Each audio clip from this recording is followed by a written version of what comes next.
ಈಗ ಅವ್ರವ್ರ ಅಭಿಪ್ರಾಯ ಮೊನ್ನೆ ಕ್ಯಾಬಿನೆಟಲ್ಲಿ ಅವ್ರವ್ರ ಅಭಿಪ್ರಾಯ ಎಲ್ಲ ರೈಟಿಂಗಲ್ಲಿ ಕೊಡೋಕ್ಕೆ ಮಾನ್ಯ ಮುಖ್ಯಮಂತ್ರಿಗಳು ಸೂಚನೆ ಕೊಟ್ಟಿದ್ದಾರೆ.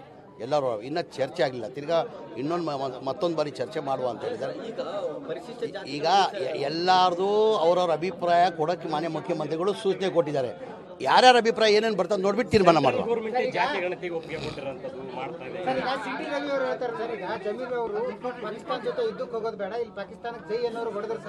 ಯಾರು ಸಿ.ಟಿ. ರವಿ ಬೇರೆ ಏನ್ರಿ ಇದೆ ಮಾತಾಡೋಕ್ಕೆ? ನಾನು ಏನಂದೆ, ಉದ್ದ ಮಾಡೋಂಗಿದ್ರೆ ನಾನು ಸುಸೈಡ್ ಬಾಂಬ್ ಕಟ್ಕೊಂಡು ನಾನು ಹೋಗ್ತೀನಿ, ನನಗೆ ಅವಕಾಶ ಮಾಡಿಕೊಟ್ರೆ. ಏನಕ್ಕಂದರೆ ನನ್ನ ದೇಶ ಮುಖ್ಯ, ನನ್ನ ದೇಶ ಮುಖ್ಯ, ನನಗೆ ನನ್ನ ದೇಶ ಮುಖ್ಯ. ನನಗೆ 100% ಸುಸೈಡ್ ಬಾಂಬ್ ಕೊಡಲಿ ಹಾಕೊಂಡು ನಾನೇ ಹೋಗ್ತೀನಿ. ನನ್ನ ದೇಶಕ್ಕೋಸ್ಕರ ನಾನು ಬಲಿಯಾಗೋಕ್ಕೂ ಸಿದ್ಧ ನಾನು.